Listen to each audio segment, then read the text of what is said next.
Assalamualaikum warahmatullahi wabarakatuh. Halo teman-teman semua, perkenalkan saya Aila Fazilah, mahasiswi Universitas Islam Negeri Araniri Banda Aceh, program studi pendidikan bahasa Inggris. Jadi, pada video kali ini saya ingin membahas beberapa soal UAS mata kuliah kewarganegaraan dengan dosen pengampu Ibu Anita SAG M Hum.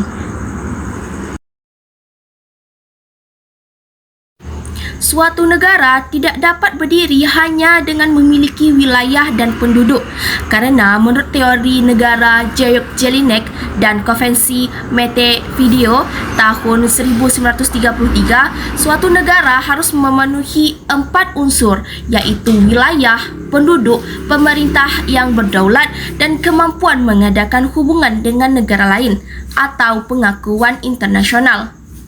Wilayah dan penduduk hanya merupakan unsur konstitutif. Tanpa pemerintah yang berdaulat, tidak ada pihak yang menjalankan pemerintahan dan menegakkan hukum. Selain itu, kemampuan menjalin hubungan dengan negara lain menunjukkan eksistensi negara dalam pergaulan internasional.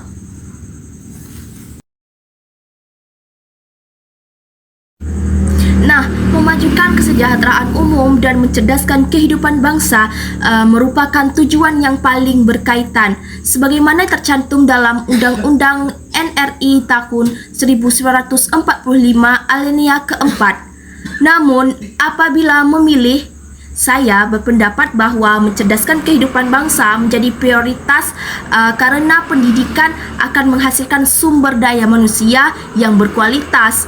Dengan masyarakat yang cerdas, membangun ekonomi, kesejahteraan sosial, serta kemajuan bangsa akan lebih mudah diwujudkan.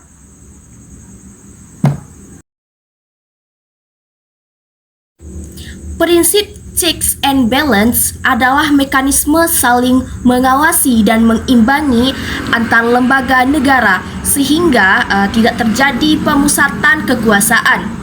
Setelah perubahan Undang-Undang Dasar 1945, kekuasaan negara dibagi kepada lembaga-lembaga seperti Presiden, DPR, DPD, Mahkamah Agung, Mahkamah Konstitusi, dan BPK yang saling mengawasi sesuai dengan kewenangannya.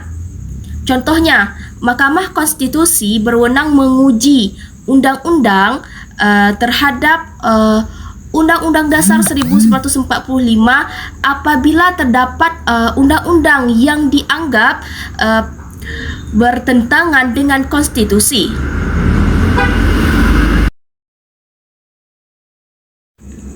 Bahasa Indonesia disebut sebagai salah satu identitas nasional yang paling penting karena merupakan simbol persatuan dan jati diri bangsa Indonesia. Di tengah keberagaman lebih dari 1.300 suku bangsa dan ratusan bahasa daerah, bahasa Indonesia mampu menjadi alat pemersatu yang digunakan oleh seluruh rakyat Indonesia tanpa menghilangkan keberadaan bahasa daerah. Kedudukan bahasa Indonesia sebagai bahasa nasional ditegaskan melalui Sumpah Pemuda tanggal 28 Oktober 1928, yaitu pada ikrar ketiga, kami putra-putri Indonesia menjunjung bahasa persatuan bahasa Indonesia. Selain itu, pada pasal 36 Undang-Undang Dasar Negara Republik Indonesia tahun 1945 menyatakan bahwa bahasa negara ialah bahasa Indonesia. Sebagai identitas nasional, bahasa Indonesia memiliki beberapa fungsi, yaitu yang pertama sebagai lambang kebangsaan nasional karena mencerminkan jati diri bangsa Indonesia. Yang kedua sebagai lambang identitas nasional yang membedakan negara Indonesia dari negara lain. Dan yang ketiga sebagai alat pemersatu bangsa sehingga masyarakat dari berbagai suku, agama, dan budaya dapat berkomunikasi. Dan yang keempat, sebagai bahasa resmi negara yang digunakan dalam pemerintahan, pendidikan, peraturan perundang-undangan, dan komunikasi resmi.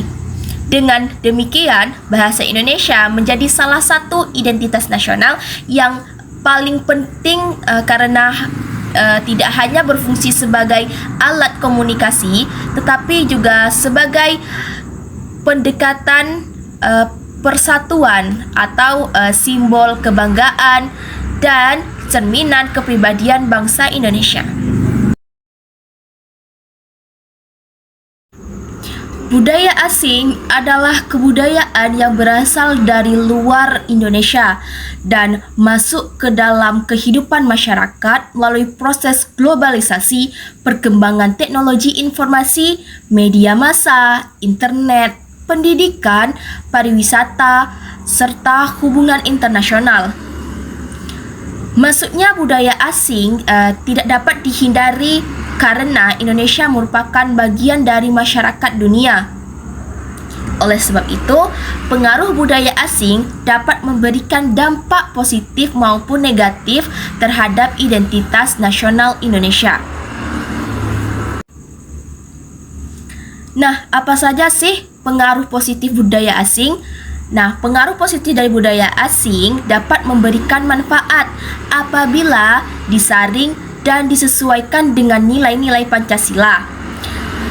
Kemudian, apa-apa saja dampak yang sangat terasa untuk kita? Yang pertama adalah meningkatnya ilmu, pengetahuan, dan teknologi atau disingkat dengan IPTEK.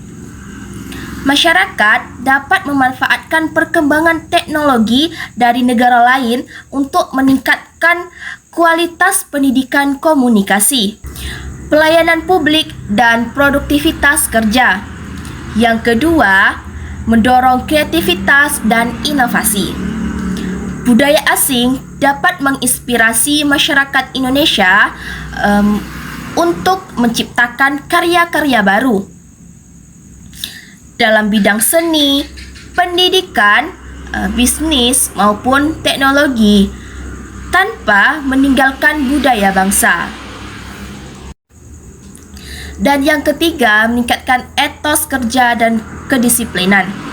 Nilai-nilai positif seperti disiplin, kerja keras, menghargai waktu, dan profesionalisme dalam menjadikan contoh yang baik untuk meningkatkan kualitas sumber daya manusia.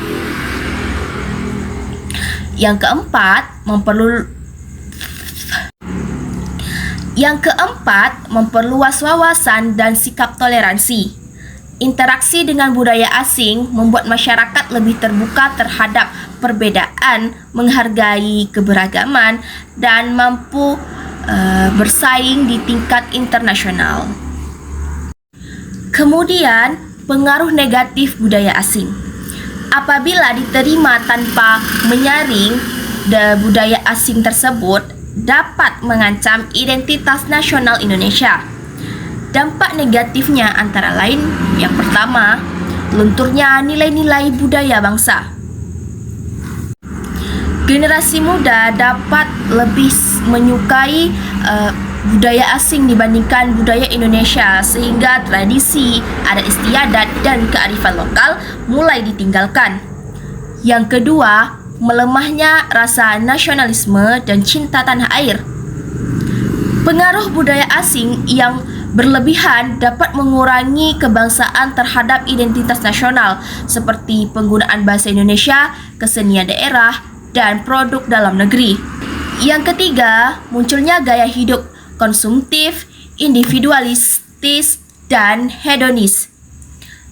Sebagian budaya asing mendorong masyarakat lebih mementingkan kesenangan pribadi, berperilaku konsumtif, serta kurang peduli terhadap kehidupan sosial dan semangat gotong royong. Yang keempat, terjadinya penyimpangan terhadap nilai-nilai Pancasila dan norma sosial. Beberapa kebudayaan asing tidak sesuai dengan norma agama, kesusilaan, maupun budaya Indonesia, sehingga dapat mempengaruhi perilaku masyarakat, terutama generasi muda.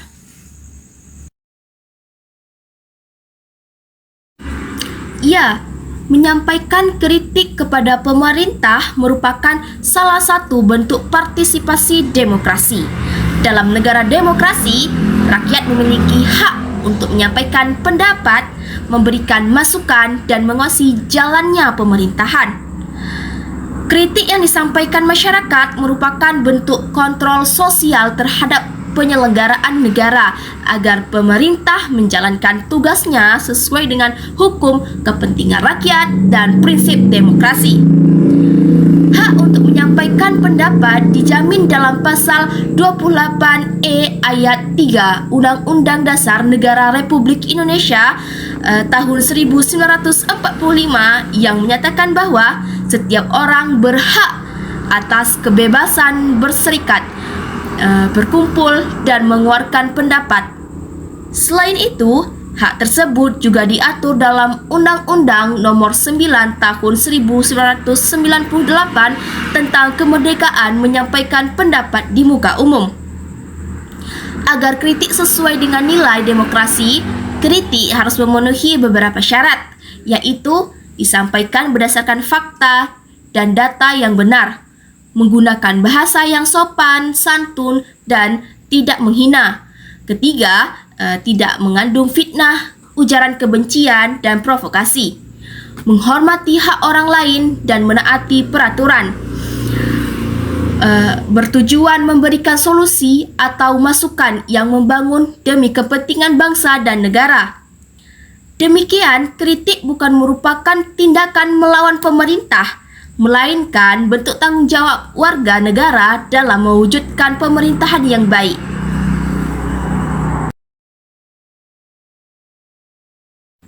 Ideologi merupakan seperangkat nilai dan cita-cita yang menjadi dasar dalam kehidupan berbangsa dan bernegara. Bagi Indonesia, ideologi negara adalah Pancasila, sebagaimana tercantum dalam pembukaan Undang-Undang Dasar Negara Republik Indonesia tahun 1945. Pancasila menjadi pedoman dalam penyelenggaraan negara, kehidupan bermasyarakat, serta menjaga persatuan bangsa. Ancaman terhadap ideologi sangat membahayakan keutuhan negara karena dapat melemahkan kepercayaan masyarakat terhadap Pancasila, menimbulkan perpecahan, konflik sosial, bahkan mengancam kedaulatan negara Kesatuan Republik Indonesia atau NKRI. Apabila masyarakat masih percaya pada ideologi yang bertentangan dengan Pancasila, maka persatuan bangsa dapat terganggu dan tujuan nasional sulit tercapai. Contohnya, penyebaran paham radikalisme dan ekstremisme yang mengajak masyarakat mengganti dasar negara Pancasila dengan ideologi lain. Ancaman lain adalah penyebaran informasi yang memecah belah masyarakat berdasarkan suku, agama, ras, atau antar golongan, sehingga mengurangi semangat persatuan. Oleh karena itu, setiap warga memiliki kewajiban mengamalkan nilai-nilai Pancasila, menjaga persatuan, dan menolak segala bentuk paham yang bertentangan dengan ideologi negara.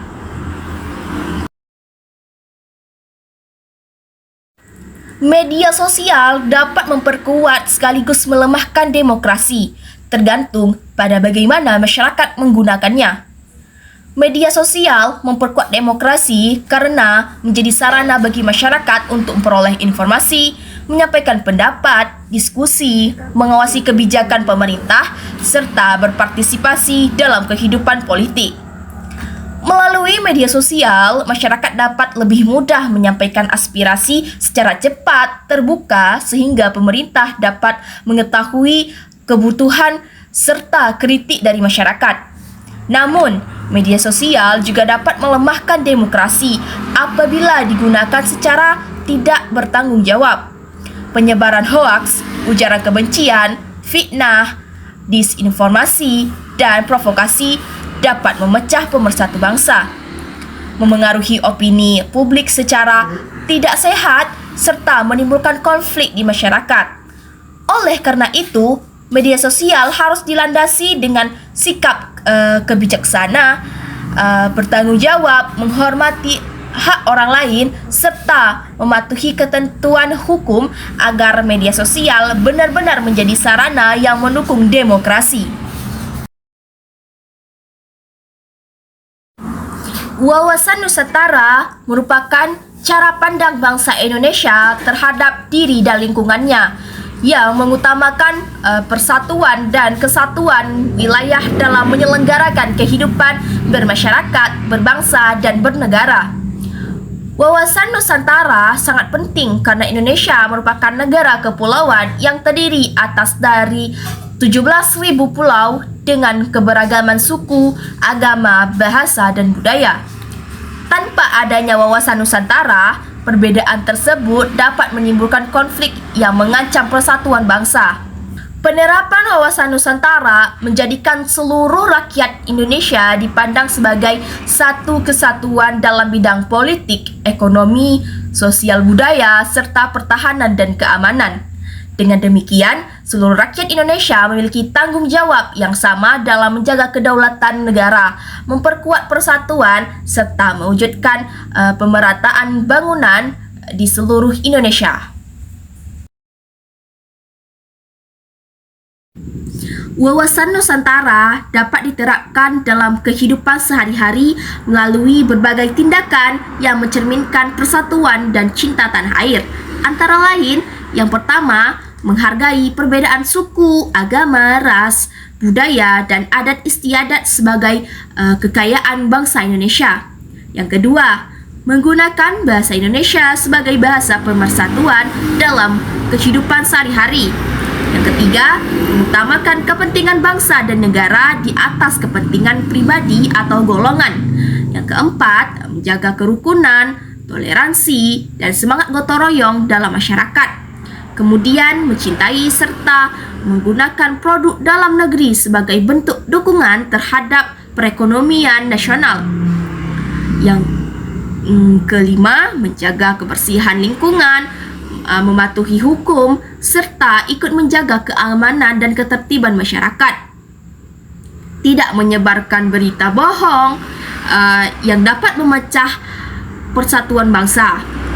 Melalui penerapan tersebut, nilai wawasan Nusantara dapat diwujudkan dalam kehidupan bermasyarakat sehingga persatuan dan keutuhan NKRI. Melalui penerapan tersebut, nilai-nilai wawasan Nusantara dapat diwujudkan dalam kehidupan bermasyarakat sehingga persatuan dan keutuhan NKRI tetap terjaga.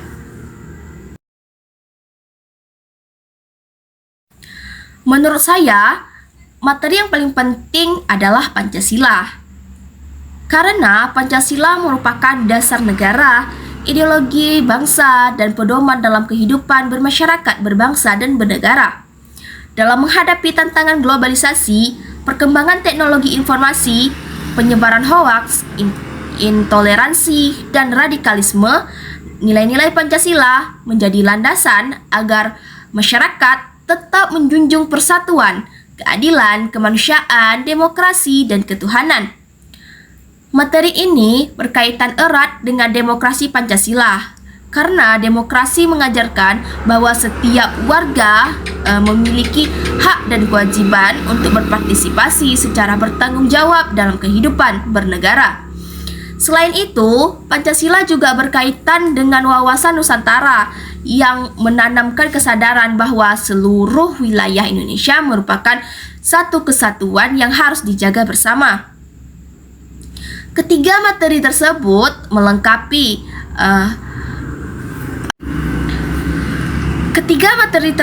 saling melengkapi. Pancasila menjadi dasar nilai, demokrasi Pancasila mengatur cara pelaksanaannya dalam kehidupan bernegara, sedangkan wawasan Nusantara memperkuat persatuan berbangsa.